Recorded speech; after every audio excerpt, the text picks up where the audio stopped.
BTech BSc agriculture join అవ్వాలనుకుంటున్నారా? అది కూడా 100% ప్లేస్మెంట్ గ్యారంటీతో జీడీ గోన్కా యూనివర్సిటీ, హర్యానా.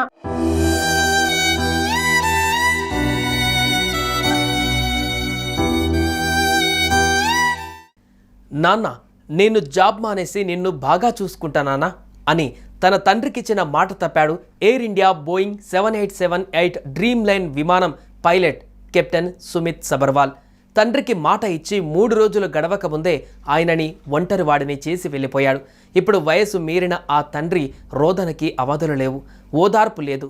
8200 గంటల పాటు విమానాలని నడిపిన అనుభవం ఉన్న కెప్టెన్ సుమిత్ని 6 నిమిషాలలో అకాల మరణం కబలించింది.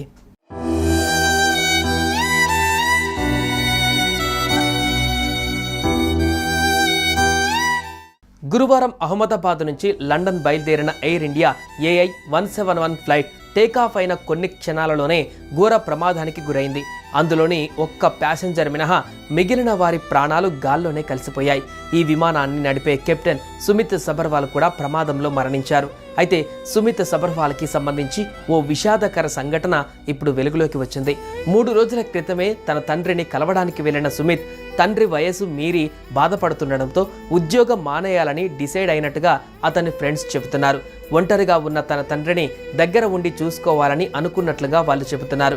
విమానం బయలుదేరే ముందు తన తండ్రికి కాల్ చేసి లండన్ చేరుకున్న తర్వాత నేను మీకు ఫోన్ చేస్తాను అని చెప్పినట్టుగా తెలుస్తోంది. ఇంతలోనే ఇంతటి ఘోరం జరిగిందని ఫ్రెండ్స్ కంటతడి పెడుతున్నారు.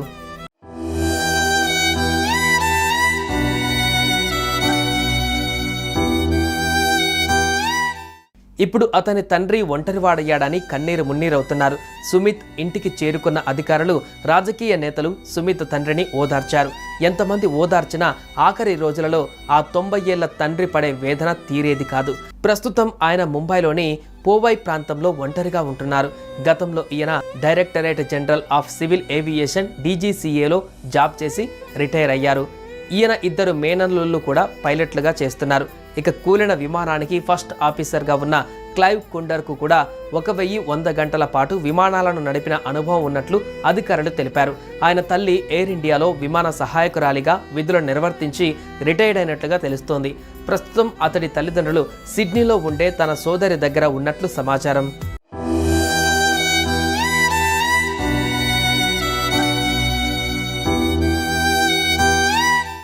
ఇక ప్రమాదంలో చనిపోయిన వారి మృతదేహాలను గుర్తించడానికి ఫోరెన్సిక్ డెంటల్ ఐడెంటిఫికేషన్ DNA పరీక్షలు ప్రారంభించారు.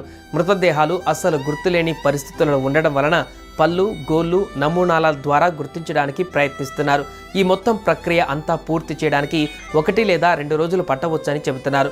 మరోవైపు aircraft accident investigation bureau black box కోసం వెతుకుతోంది. ఇంజన్ వైఫల్యం లేదా రెక్కల ఫ్లాప్ పనిచేయకపోవడం ప్రమాదానికి కారణం కావచ్చని చెబుతున్నారు.